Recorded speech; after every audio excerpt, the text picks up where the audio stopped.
Proverbs chapter 6, verses 16 through 19 says, "There are 6 things that the Lord hates, 7 that are abomination to him: haughty eyes, a lying tongue, and hands that shed innocent blood, a heart that devises wicked plans, feet that make haste to run to evil, a false witness who breathes out lies, and one who sows discord among brothers." Have you ever wondered why you act a certain way, think a certain way, and do things that you aren't proud of yet continue to do? Where you perform a self-examination of how you are while thinking, what is wrong with me? You don't like that you gossip, but you continue to do it. You don't like that you boast, but you continue to do it. You don't like the fact that you consistently judge others, yet you continue to do it. And you don't like the fact that you are consistently engaged in an argument with others, yet you continue to do it. I mean, I could go on, but I think you get the point. It's those mental and moral qualities inside of us that's distinctive to each of us that make up our character. And the character we display is indicative of who we really are. It's the attributes inside of us that paints the picture to others of how they view us or what they view as acceptable. That's why when we first meet someone who we wish to impress, we put our best foot forward. We speak what we think is right, and we act the way we think is proper, and we restrain our inner emotions, thoughts, and patterns for as long as we can. And why? It's simple.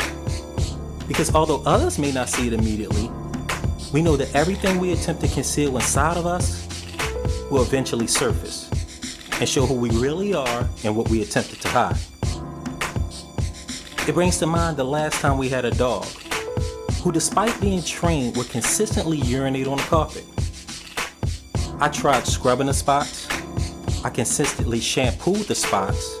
And although they appeared to be gone, when the temperature in the house would change, get this, when the humidity would set in, the spots would resurface. They were never truly gone. They were just hidden. Eventually I realized the only way to really solve the problem was to completely replace the carpet. How similar is that to our character? We attempt to clean it up, and we attempt to hide what's inside, but our true character can only be hidden for so long. Before what's truly inside of us surfaces, showing how flawed, nasty, and sinful we really are.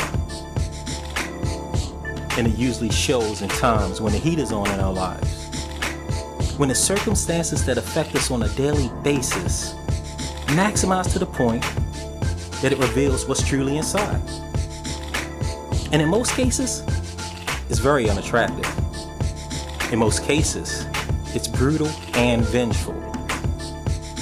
But because of the blood of Christ, those who were nudged to Christ, those who have accepted Christ, those who surrendered themselves to the purpose of God's plan, are created new inwardly, which results in an outwardly change also.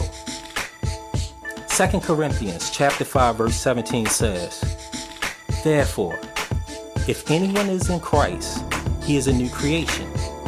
The old has passed away, behold, the new has come."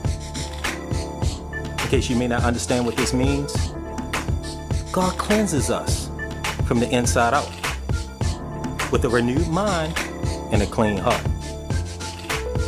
Who we are inwardly speaks volumes as to the character we display.